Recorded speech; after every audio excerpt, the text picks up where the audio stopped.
Kabanata 671. Hindi ito madaling bagay. Walang maraming babae na may espiritual na konstitusyon. Matagal na siya sa mundong ito, ngunit si Caitlyn lang ang nakatagpo ni Sebastian na nagkaroon niyan. Hindi naging madali ang makabangga ng isang katulad niya. Bukod dito, kahit na makahanap siya ng iba, maaaring hindi siya sang-ayon, at hindi niya posibleng ipilit ang sarili sa kanya. Sa kabilang banda, bale kung hindi niya ito mahanap dahil hinihintay pa rin siya ni Lillian pauwi. Ngayon, maaari na lamang niyang hintayin hanggang sa matagpuan si Fresia at ibalik ito sa kanya. Gayunpaman, nasaktan niya ang maraming tao, kaya dapat na maayos si Jenna. Para hindi siya maging target ng paghihiganti, dinala siya ni Sebastian sa Chamber of Commerce. Dahil doon siya nananatili, nasangkot din ang kamara. Pinipilit ng maraming partido ang kamara at nagdulot sa kanila ng malaking pagkalugi. Madaling hulaan na ang pamilyang Olsen at Elsher ang nasa likod nito. Marahil kahit na ang pamilya Knott ay lumahok. Bilang kabayaran, gumawa si Sebastian ng ilan pang batch ng mga table tasks. Binigyan niya ng isang batch sina Hendrik at Abigail at tinulungan sila sa pagsipsip nito. Sa pamamagitan ng tableta at sa kanyang tulong, pareho ang kanilang paglilinang ay kumuha ng isang mahusay na hakbang. Mula sa isang early stage na Divine Grandmaster, si Hendrik ay naging isang middle stage na Divine Grandmaster, at ang kanyang lakas ay tumaas ng husto. Tuwang-tuwa si Hendrik. Sa kanyang mga kabataan nang magtamo siya ng nakatagong pinsala, ang kanyang paglilinang ay natigil sa Pinnacle Grandmaster. Higit pa rito, hindi siya nagtagal upang mabuhay. Nang maisip niya na mamamatay na siya, nabangga niya si Sebastian, na literal na ipinadala ng langit upang iligtas siya. Hindi lamang siya pinagaling ni Sebastian sa kanyang nakatagong pinsala, ngunit tinulungan din niya siya upang makamit ang banal na Grandmaster at maging ang gitnang yugto nito. Walang salita ang makapagpahayag ng pasasalamat na hawak niya para kay Sebastian. Kung ikukumpara doon, hindi malaking bagay ang kaunting pagkawala sa kamara ng komersyo. Kung tutuusin, kumita na sila ng malaki sa paglipas ng mga taon, at sapat na iyon para mabayaran ang mga gastusin nina Hendrik at Abigail sa buong buhay nila. Dahil mas mababa ang cultivation ni Abigail, mas kitang-kita ang rate ng kanyang cultivation increase. Pagkatapos niyang pumasok sa Grandmaster stage mula sa Advanced Level Warrior, naabot niya ang Middle Stage Grandmaster. Mr. Watson, may lead ka na ba sa asawa ko? Tanong ni Sebastian na nakatingin kay Hendrik. Gumapang ang guilt sa mukha ni Hendrik. Mr. Wilder, pasensya na talaga. Marami na akong pinadala para hanapin siya, pero wala pang balita sa kanya. Nanlilisik ang mga mata ni Sebastian sa pag-aalala. Paanong bigla na lang mawawala ang isang tao ng parang bula? Mr. Wilder, maaari ba siyang bihagan ng isang tao? Malakas na nag-isip si Abigail. Umiling si Sebastian. Malamang hindi iyon. Natatakot akong walang makakahuli sa kanya sa buong Holton. Sigurado si Sebastian sa kakayahan ni Fresia, at mas malakas pa siya kay Dorian. Bagaman hindi pa niya mababawi ang kanyang mga alaala, nakatakas siya sa pamamagitan ng paglusob sa bubong nang gustong samantalahin siya ng mga lalaki mula sa Knott Estate. Simula noon, dapat niyang napagtanto na siya ay pambihira. May instincts pa rin siya. Ang isang tao ay kailangang maging isang middle stage na banal na Grandmaster para maging banta sa kanya. Mr. Wilder, malakas ba ang asawa mo? Curious na tanong ni Hendrik. Tumanggaw si Sebastian. Mas malakas siya kay Dorian Olsen, pero may amnesia siya. 11. Ano? Nabigla ang panga nina Hendrik at Abigail. Alam nila kung gaano kalakas si Sebastian, pero hindi nila inaasahan na ganoon din kalakas si Fresia. Sabi ni Hendrik, Mr. Wilder, since napakalakas ni Mrs. Wilder, hindi naman siguro siya nanganganib. Baka nagtago siya dahil sa takot. Sasabihan ko ang mga tauhan ko na magtingin sa mga liblib na lugar. Hanggat nasa Holton pa siya, magkakaroon tayo ng balita tungkol sa kanya sa lalong madaling panahon. Sana nga. Napabuntong hininga si Sebastian. Halos isang buwan na ang nakakalipas mula nang siya ay nasa mundong ito. Siguradong nag-aalala sina Lana at Lillian tungkol sa kanya, at gusto niyang bumalik sa lalong madaling panahon. Si Fresia ay asawa na niya ngayon. Bago niya ito matagpuan, hindi siya makaalis sa lugar na ito ng payapa. Noon, nagmamadaling tumakbo ang isang manggagawa sa silid. Mr. Watson, mayroon akong masamang balita. Ang ilan sa aming mga tindahan sa timog ng lungsod ay sinalakay. Isang grupo ng mga lalaking nakaitim ang pumasok sa aming mga tindahan at pinatay ang lahat ng kanilang nakita. Pagkatapos, sinunog nila ang lugar. Ito ay mapangahas. Galit na galit si Hendrik. Tara na at tingnan natin.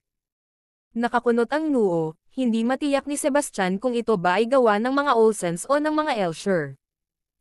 Anuman, ito ay isang patuloy na hamon sa kanyang ilalim na linya. Bumaling kay Abigail, sinabi niya, Ms. Watson, magpadala ng mensahero sa mga Olsens at himukin silang ihatid ang mga halamang gamot na gusto ko. Gayun din, sabihin sa kanila na itigil ang kanilang pag-atake sa kamara ng komersyo. Kung hindi, buburahin ko ang kanilang mga halamang gamot. Pamilya. Kabanata 672. Kasabay nito, magpadala ka ng isa pang mensahe sa Elsher family. Kapag nakisali sila dito, dapat tumigil sila agad, at papatawarin ko sila at kakalimutan ang nangyari. Kung hindi sila magsisi, buburahin ko sila, walang emosyong sabi ni Sebastian. Sige, gagawin ko yun ngayon, sagot ni Abigail at umalis. Alam niya ang deterrent force ni Sebastian. Maging ito ay ang Olsens o Elshers, kailangan nilang pag-isipang mabuti ito. Ito ay lalong tahimik sa isang kagubatan na 30 milya ang layo mula sa Houghton. Wala man lang ingay ng mga kulisap o ibon, at tahimik lang. Hindi dahil walang tao dito. Kung tutusin ay madaming tao ang nandoon, ngunit hindi sila kumikibo at tahimik na tanging tunog ng pagpintig ng kanilang puso ang maririnig. Nagkaroon ng lamig sa hangin at manipis na ambon sa kagubatan na bahagyang nakakubli sa tanawin at nagdagdag ng misteryosong dampi sa kapaligiran.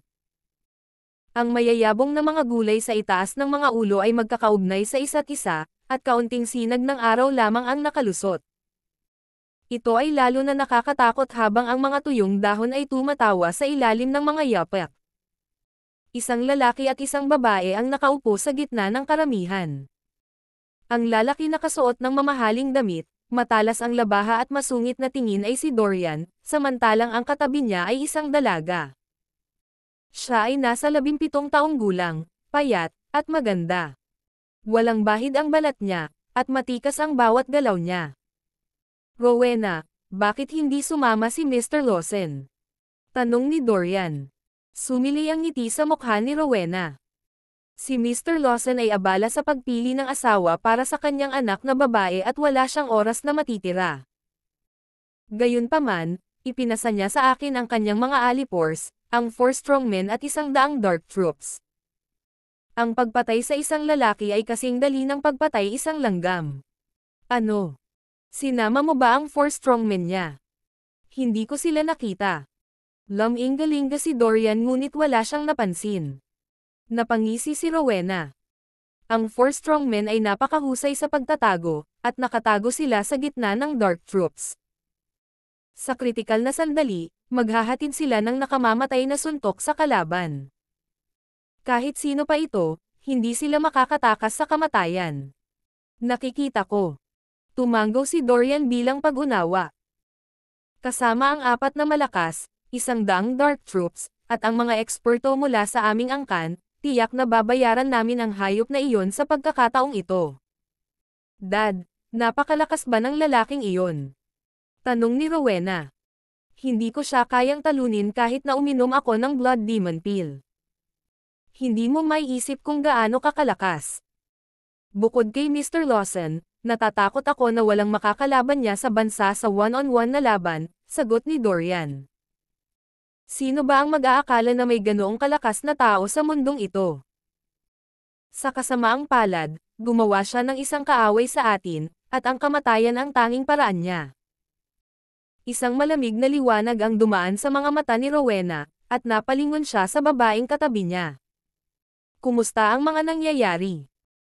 Nagmamadaling sumagot ang attendant, Ms. Rowena, nabalitaan lang po namin na nahuli na si Abigail Watson, at dadalhin nila siya dito ngayon. Sa tingin ko oras na para pumunta sila dito. Habang nagsasalita siya, umalangaw mula sa malayo ang tunog ng mga yabag, at siyam na dark troops ang nagmarcha kasama si Abigail, nakagapos ang kanyang mga kamay. Ang mga mata ni Abigail ay puno ng galit, ngunit ang pinakamalaking bahagi ay takot. Ms. Rowena, nahuli na namin siya. Ang dark troops ay sabay-sabay na yumoko ng may paggalang. Di ba 10 ka nung umalis ka? Bakit kulang ang isang tao? Tanong ni Rowena. Minamaliit namin ang kanyang lakas, at nakuha niya ang isa sa amin habang kami ay walang bantay, Ms. Rowena, sagot ng isang dark troop. Nagulat ito kay Rowena. Ang dark troops ay pawang mga grandmaster at eksperto sa pagtutulungan ng magkakasama. Upang patayin ang isa sa kanila, kahit na ito ay isang palihim na pag-atake ni Abigail, kailangan niyang maging isang grandmaster man lang. Kabanata 673. Si Rowena ay halos kasing edad ni Abigail. Habang si Rowena ay isang advanced level warrior lamang, si Abigail ay isa ng grandmaster. Dahil dito, naiinggit ang dating kay Abigail. Ikaw ba si Rowena Olsen? Nagdududang tanong ni Abigail. Mukhang ang talino mo. Oo, ako si Rowena Olsen. Tumayo si Rowena at naglakad papunta kay Abigail. Walang awa yan sa pagitan natin. Bakit mo ako hinuli? Galit na tanong ni Abigail. Sebastian Wilder is staying in the Chamber of Commerce, di ba? Kahit alam mo na siya ang pumatay sa kapatid ko, pinili mong tulungan siya, at iyon ang dahilan kung bakit kanya kasabwat, pananakot ni Rowena. Anong gusto mo? Kinakabahang tanong ni Abigail. Isang malakas na sampal ang narinig nang itinaas ni Rowena ang kanyang kamay at sinampal si Abigail. Agad na tumulo ang sariwang dugo sa gilid ng labi niya. Ito ay para sa pagtatanggol mo sa mamamatay tao. Isang malutong na sampal ang ibinigay sa kanya ni Rowena. Ito ay dahil nakapatay ka ng dark troop. Bagaman galit na galit, walang kapangyarihan si Abigail laban sa kanya. Malamig na ngumiti si Rowena. Huwag kang mag-alala. Hindi kita papatayin sa ngayon. Sumulat ka ng liham sa bastos na iyon, Sebastian Wilder, at hilingin sa kanya na iligtas ka. Biglang napagtanto ni Abigail ang nangyayari. Kuha ko na. Gagamitin mo ako para pagbantaan si Mr. Wilder. Sinasabi ko sa iyo na si Mr. Wilder ang tagapagligtas ng tatay ko. Hinding-hindi ko siya tatraderin. Hindi ka ba natatakot sa kamatayan? Malamig na ngiti na tanong ni Rowena. Ano ang kagalakan sa buhay, at ano ang takot sa kamatayan? Makakalimutan mo ang pagtataksil ko sa aking benefactor, sambit ni Abigail. Isang mapanoksong ngiti ang sumilay sa labi ni Rowena. Hindi ko inaasahan na ganito titigas ang ulo mo, pero gustong-gusto kong makitungo sa mga taong matitigas ang ulo. Marami akong paraan para mapaamo ka. Ipakita mo na lang sa akin kung ano ang mayroon ka. Hindi man lang ako magpapatinag, sabi ni Abigail sabay nguso. Pumalakpak si Rowena ng ilang beses. Mukhang matigas ang ulo mo. Ang kulit mo. Kung nasaktan ka, hindi ka na magugustuhan ng mga lalaki. Anong gagawin mo? Nabalot ng takot si Abigail nang tumaas ang masamang premonition sa kanyang dibdib. Ang ngiti ni Rowena ay naging masama. Isa akong mabuting tao at alam ko na madalas nahihirapan ang mga tauhan ko.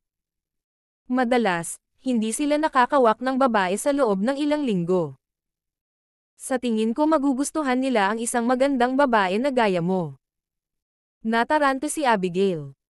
Rowena Olsen, huwag kang kumilos ng walang ingat, o hindi kita bibitawan kahit sa kamatayan. Nakangiting sabi ni Rowena, huwag kang mag-alala. Hindi ako magpapadalos-dalos. Sila ang gagawa. Pakinggan niyo ako, Dark Troops. Ang babaeng ito ay isang regalo sa inyo. Maging mabuti kayo sa kanya. Kung si MS Watson ay hindi masaya, mapaparusahan kayo sa ilalim ng batas militar. Salamat, MS Rowena. Huwag kang mag-alala, sisiguraduhin namin na masisiyahan siya. Tuwang-tuwa ang Dark Troops. Kadalasan, nakakapanood lang sila ng isang bata at magandang babae tulad ni Abigail. Ngunit ngayon, tuwang-tuwa sila dahil masisiyahan sila sa kanya ayon sa gusto nila. Kaya naman, nagpaligsahan sila sa isa't isa, na sumusugod kay Abigail, ang kanilang mga mata ay kumikinang na parang gutom na hayop. Namutla ang mukha ni Abigail dahil sa takot.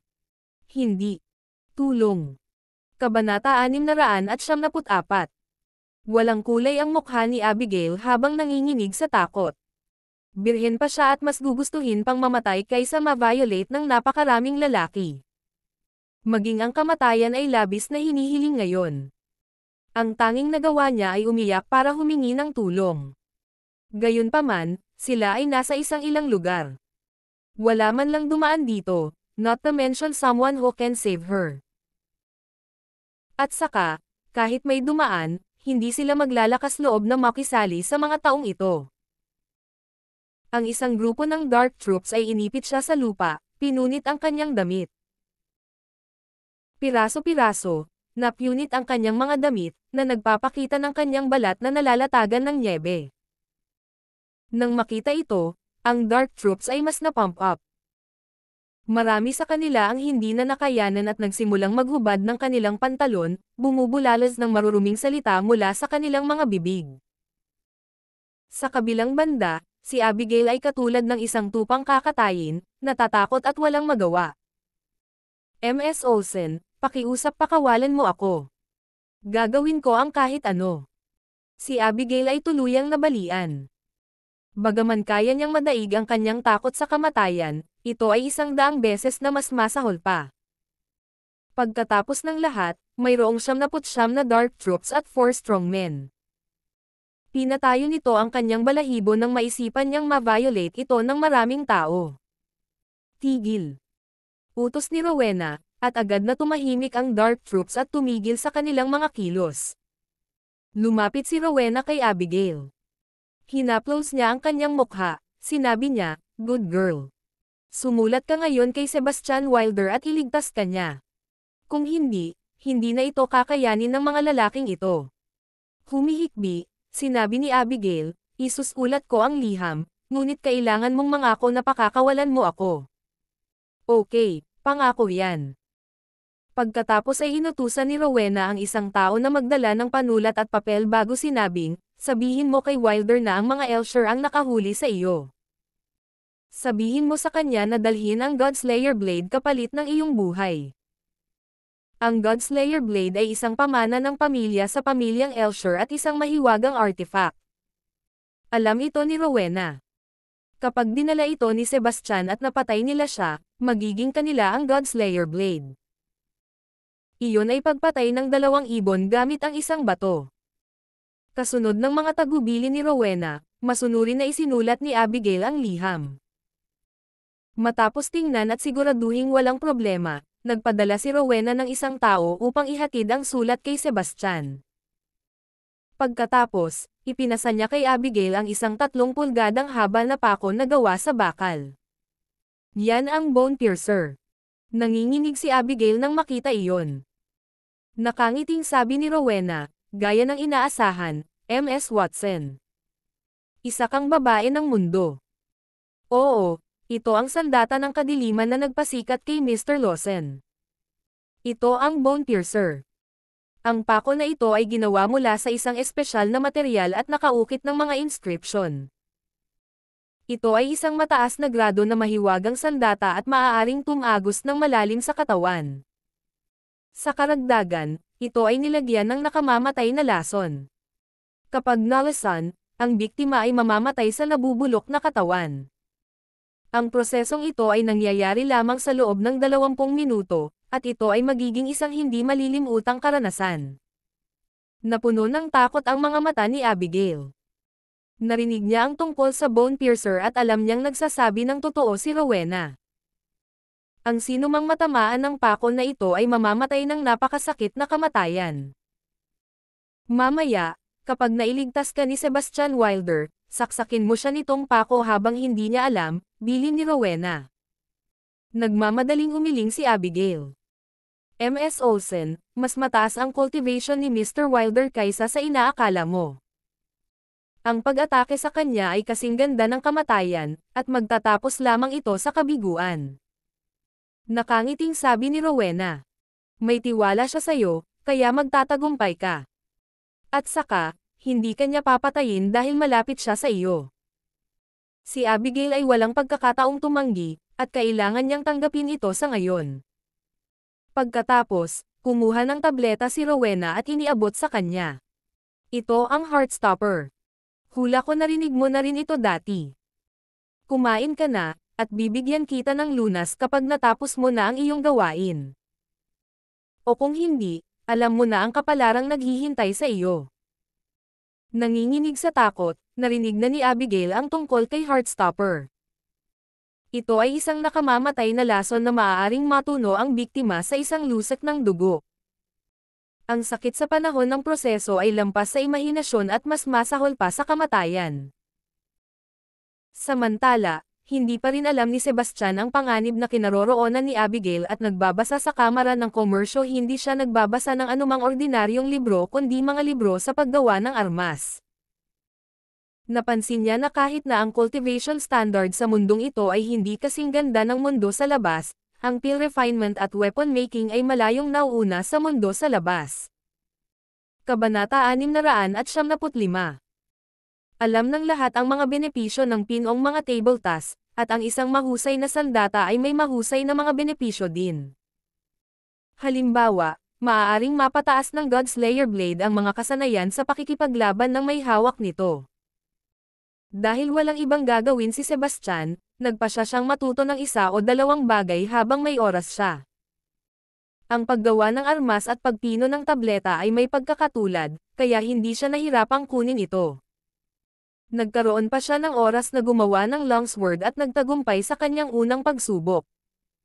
Kahit na ito ay isang mas mababang uri ng mahiwagang armas, ito ay isang magandang simula. Habang abala siya sa kanyang pag-aaral, may nag-abot ng sulat sa kanya. Pagkabasa nito, natigilan siya nang makitang sulat pala iyon ng tulong ni Abigail. Walang pag-aalinlangan, agad siyang umalis para iligtas siya. Kababalik lang ni Hendrik nang nagmamadaling umalis si Sebastian. Nag-aalalang tanong niya, Mr. Wilder, bakit ka nagmamadaling lumabas? Anong nangyari?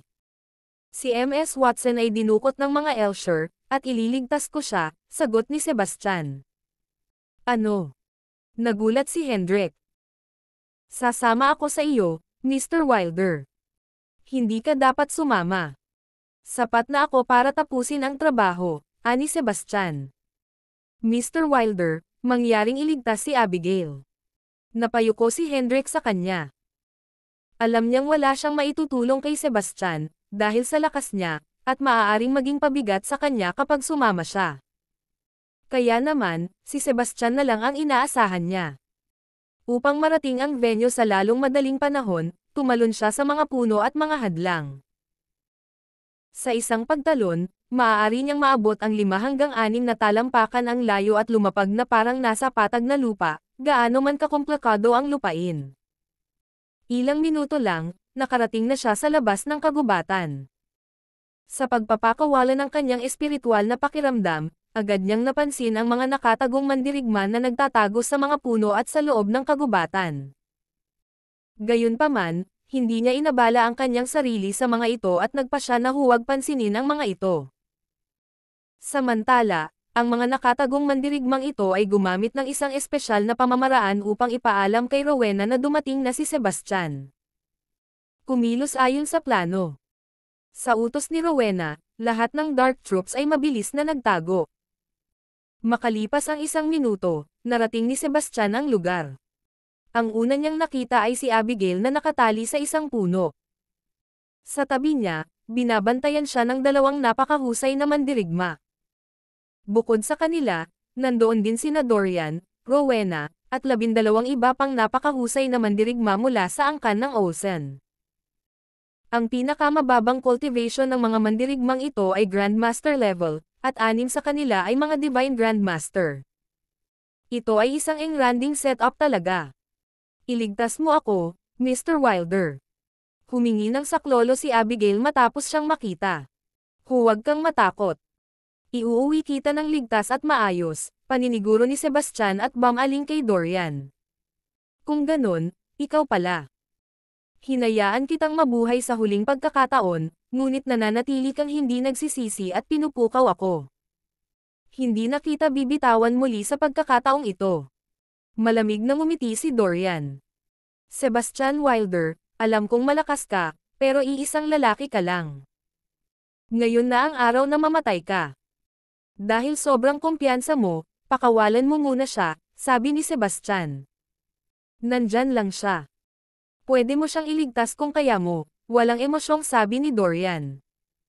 Tinignan mabuti ni Rowena si Sebastian. Mas bata ka pa sa inaasahan ko. At least, ganyan ang itsura mo. Sayang naman. At sino ka? Tanong ni Sebastian. Ako si Rowena Olsen, ang pangalawang anak ng pamilya Olsen, pagmamalaki niya. Agad na namulat si Sebastian. Oh, ikaw ang may bahay ng imperial na chaplain. Ikaw ang humihingi nito. Nang marinig ni Rowena ang salitang, Mistress, napatalon si Rowena sa galit na parang na-provoke na hayop.